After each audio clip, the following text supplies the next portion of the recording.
Yo ho ho, and welcome to the Pirate Republic. This is your special Christmas edition. I'm your host, Brian Cantrell, also known as Captain Black Quill. If you have not joined the Pirate Republic, that is a necessity. You have to. It is your weekly dose of all pirate history, pirate events, pirate culture that comes to your email box. Go join the Pirate Republic at thepiraterepublic.com.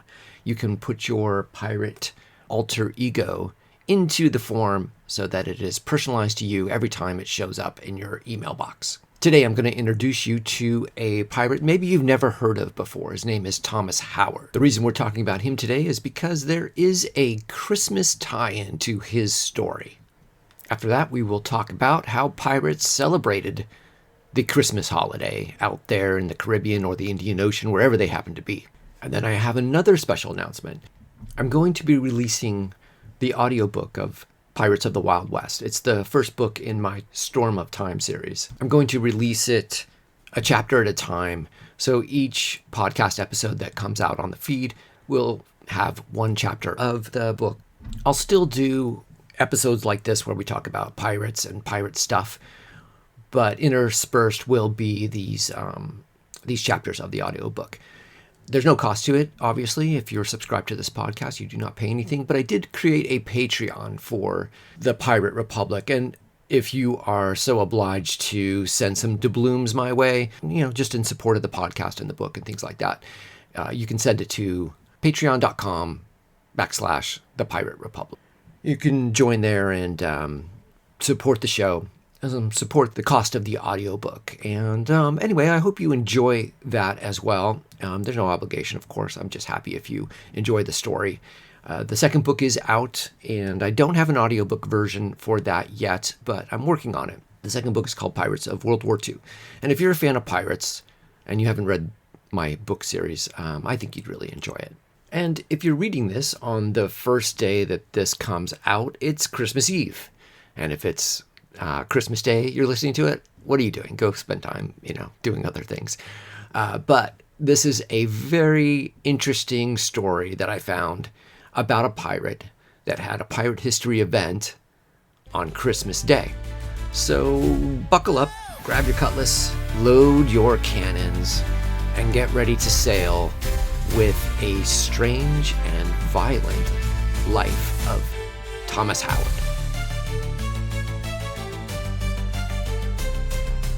Most people think they know pirates. They know Blackbeard. They know Captain Kidd. They know the ones who died loudly on the gallows in battles with legends screaming their names across the history.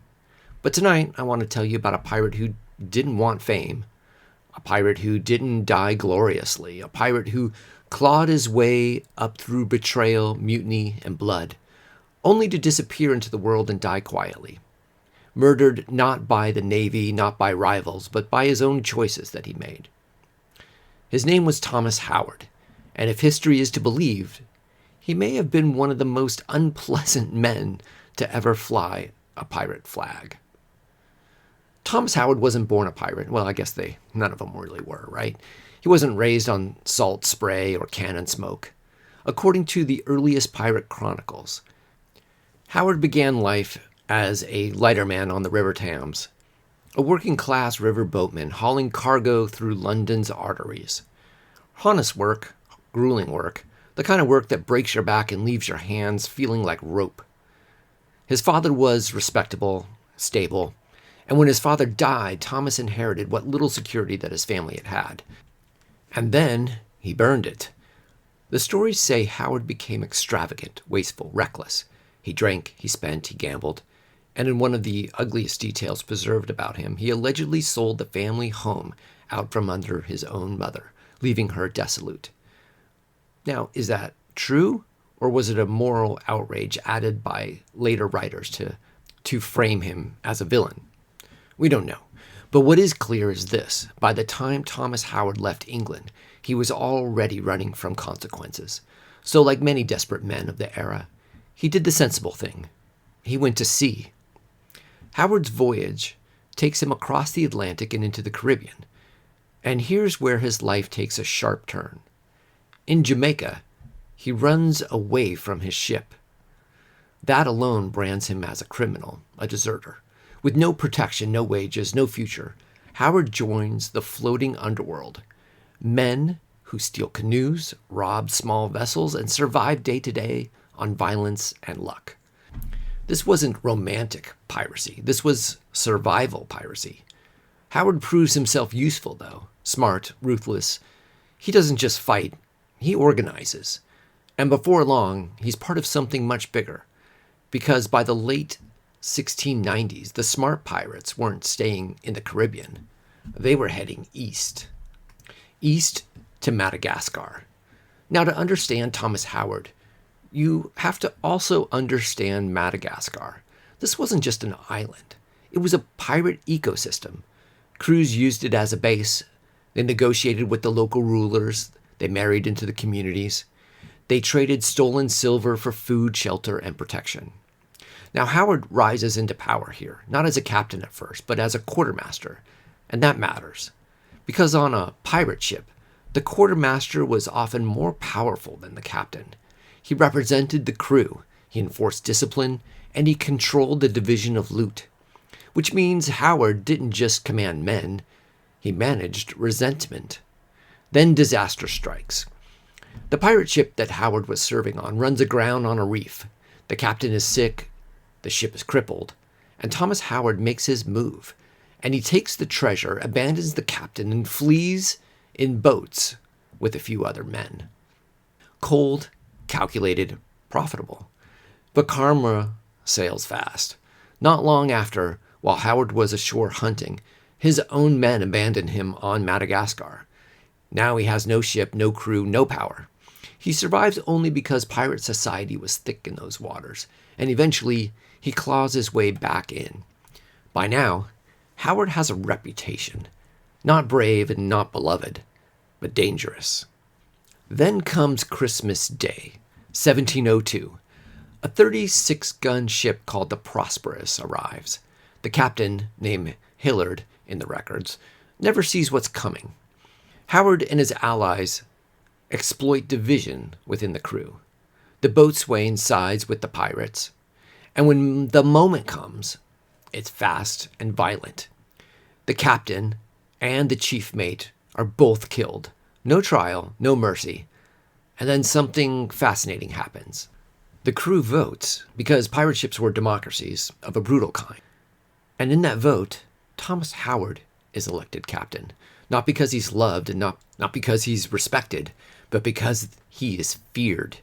Now Howard sails among giants. He operates alongside pirates like John Bowen, one of the most successful Indian Ocean raiders of the age. Together, they stalk the richest waters on Earth. His most notable prize was when he captured a valuable ship near the Mughal trading routes, possibly near Surat, one of the wealthiest ports in the world. One rumor, preserved by the chronicles, claims a Mughal nobleman was aboard the ship that they captured. He was returning from buying war horses. True? Maybe. Exaggerated? Almost certainly. But what's real is this. This prize was so badly damaged in the effort to take it that it couldn't be kept. Howard strips it and then just sets it adrift. The ship eventually washes ashore in Portuguese territory, creating panic and diplomatic outrage. Howard, meanwhile, he has made his money, and now he's done. Howard doesn't die in battle, and he doesn't swing from a rope. He does something far more dangerous for a pirate. He retires. He settles ashore on the Indian coast, and he marries a local woman. And then, according to sources that followed him across the world, he becomes what he always was: cruel, ill-tempered, and abusive. The chronicles describe him as morose and ill-natured. And one day, his wife's relatives, after finding her beaten, they kill him. No legend, no last words, just a body removed from the world that he tried to dominate. Thomas Howard reminds us of something uncomfortable. Not all pirates were rebels with a cause. Not all of them were heroes. Not all of them even wanted to be remembered. Some were just men who kept choosing the worst option available until there were no options left. And history? History remembers him just enough to warn us. Now, after telling you a story where a pirate becomes captain on Christmas Day, and then everything goes downhill from there, I think we owe Christmas a better pirate reputation. Because believe it or not, pirates did celebrate Christmas. Not with carols and candles and children's choirs, but in their own loud, dangerous, and surprisingly human way. So tonight, let's talk about how Christmas might have looked aboard a pirate ship during the golden age of piracy. And I promise, no one gets murdered in this one. Did pirates even care about Christmas? The short answer is yes, but not for religious reasons. Most pirates weren't atheists, but they weren't actually church-going either. Christmas mattered because it was a familiar anchor to their old lives, a reason to stop working, and most importantly, an excuse to drink more than usual. Pirates came from Christian Europe, England, France, Spain, and the Netherlands. Even the most hardened cutthroat knew when December 25th rolled around, and pirates loved excuses. So Christmas became less Holy Night and more crew morale day. Here's the key thing to understand. Pirate ships were working democracies. Crews voted, they negotiated shares, they agreed upon the rules. And holidays, especially Christmas, were often treated like informal ceasefires from hard labor. On Christmas Day, a pirate crew would ease sail, avoid conflict if possible, post extra lookouts so everyone else could relax, and think about it like a floating Union holiday. Now, did they all honor it? Of course not, but many did. And when they did, they celebrated like pirates. Let's paint the scene. It's December 25th. You're somewhere in the Caribbean or the Indian Ocean. There's no snow, no pine trees, but you do have rum. If the captain has any sense, the rum rations have been doubled. This wasn't generosity, it was strategy. A drunk crew is loud. A sober crew can be mutinous. Rum flowed freely, sometimes mixed with citrus if they had it. Proto-grog, long before the Navy formalized it. Christmas meant breaking into the preserved stores. Salt beef, salt pork, hardtack soaked in rum or grease, dried fruit if they were lucky, fresh meat if they had recently taken a prize. If they had livestock aboard, chickens, goats, pigs, Christmas was slaughter day. Nothing says peace on earth like a fresh piece of meat at sea. Now, music and noise, this is where pirates really shined. Christmas aboard a pirate ship would have been filled with sea shanties, fiddles, drums, call and response songs, off-key singing, loud toasts to absent friends and dead enemies.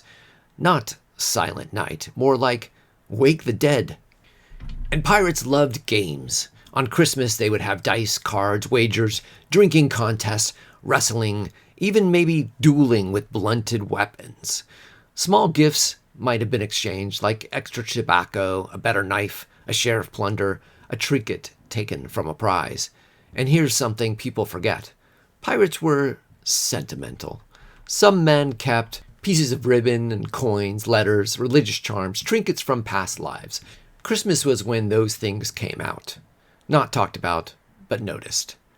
We don't have any diary entries that say, "Dear Journal, Christmas was lovely." But we do know that pirates like Blackbeard and Henry Every and John Bowen operated in cultures where Christmas mattered, and where pauses in violence were practical. And remember, Thomas Howard was elected on Christmas Day, which tells us something important. Christmas was a day of decisions. A day the crew gathered, a day when tempers cooled or exploded, a day when men thought about the future. Sometimes that meant celebration. Sometimes it meant a new captain.